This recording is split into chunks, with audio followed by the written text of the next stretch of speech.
Perdana Menteri Israel Benjamin Netanyahu dinyatakan mengalami radang usus akibat keracunan makanan basi pada Minggu 20 Juli 2025.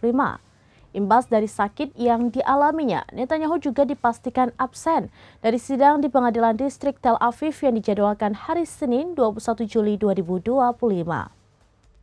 Perdana Menteri Israel Benjamin Netanyahu dinyatakan mengalami radang usus akibat keracunan makanan basi pada Minggu 20 Juli 2025. Imbas dari sakit yang dialaminya, Netanyahu juga dipastikan absen dari sidang di Pengadilan Distrik Tel Aviv yang dijadwalkan pada Senin 21 Juli 2025. Ia seharusnya memberikan kesaksian dalam kasus dugaan korupsi yang tengah berlangsung karena kondisi kesehatannya yang tidak memungkinkan. Kuasa hukum Netanyahu, Amit Haddad, mengajukan permohonan penundaan persidangan kepada pihak pengadilan. Jaksa penuntut umum menyetujui permintaan tersebut dan awalnya direncanakan bahwa Netanyahu akan bersaksi pada Rabu 23 Juli 2025 dan Kamis 24 Juli 2025. Akan tetapi pihak pengadilan kemudian mengumumkan bahwa persidangan dibatalkan. Bukan sekedar ditunda karena sidang tidak bisa dijadwalkan ulang minggu ini akibat benturan agenda dan karena pengadilan akan memasuki masa reses musim panas. Dengan demikian, Netanyahu baru akan diminta hadir kembali di pengadilan pada September 2025 setelah masa reses selesai.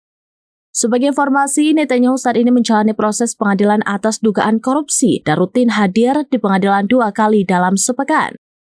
Selain kasus korupsi di dalam negeri, Benjamin Netanyahu juga menghadapi dakwaan internasional.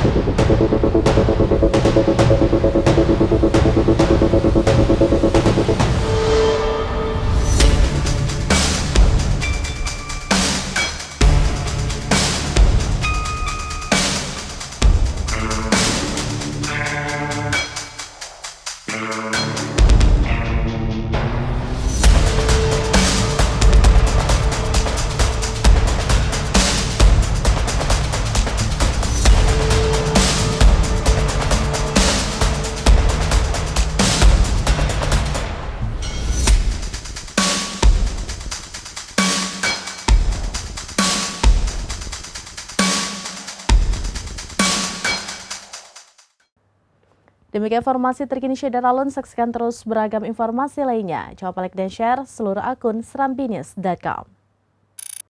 Download Tribun X sekarang, menghadirkan lokal menjadi Indonesia.